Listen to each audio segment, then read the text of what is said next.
So today is day 203 of genocide for Palestinians in Gaza and nearly 75 years of colonial violence from the apartheid state of Israel and immense anguish for Palestinians everywhere.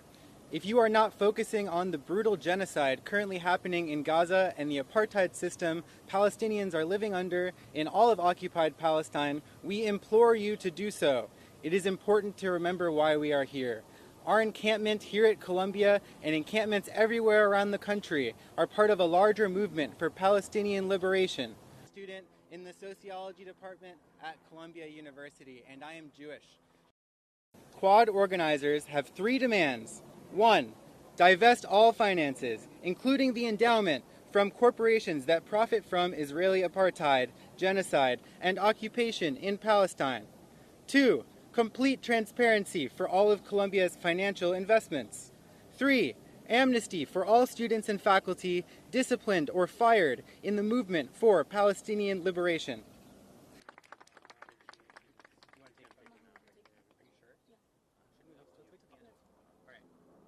All right, buckle up everyone, I have a lot to read. We've been in negotiations with the university since Friday, but increasingly we are met with an unwillingness to understand what are the core demands of the student movement. As we've said time and again, at the heart of this action, at the heart of this encampment, is the wish for a complete divestment and boycott of institutions that are complicit in Israel's genocide.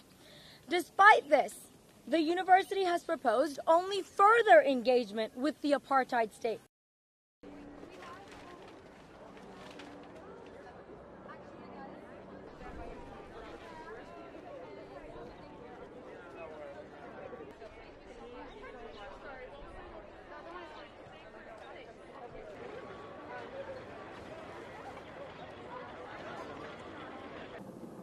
As of now, there are no assurances from the university that no NYPD or any other law enforcement, including the National Guard, will be brought into the university.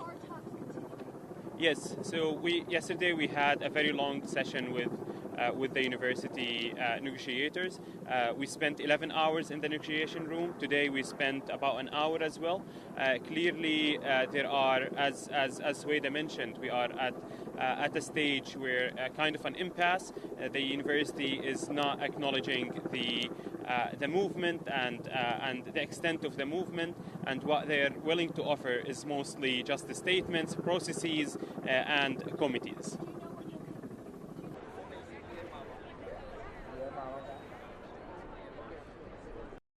Once again, our movement here, when they tried to clear it last week, we prevailed. If they want to once again bring NYPD or any law enforcement, we will prevail. Our movement is not only this encampment, it was not that encampment. Our movement is very, very large, and we will have our own ways in order to make sure that our voices are heard.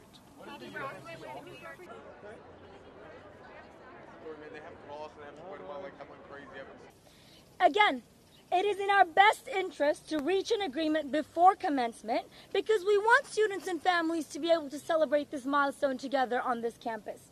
Though there are parties within the administration who would like to see negotiations fail, again, we are reiterating that successful negotiations are the only viable option to end this encampment.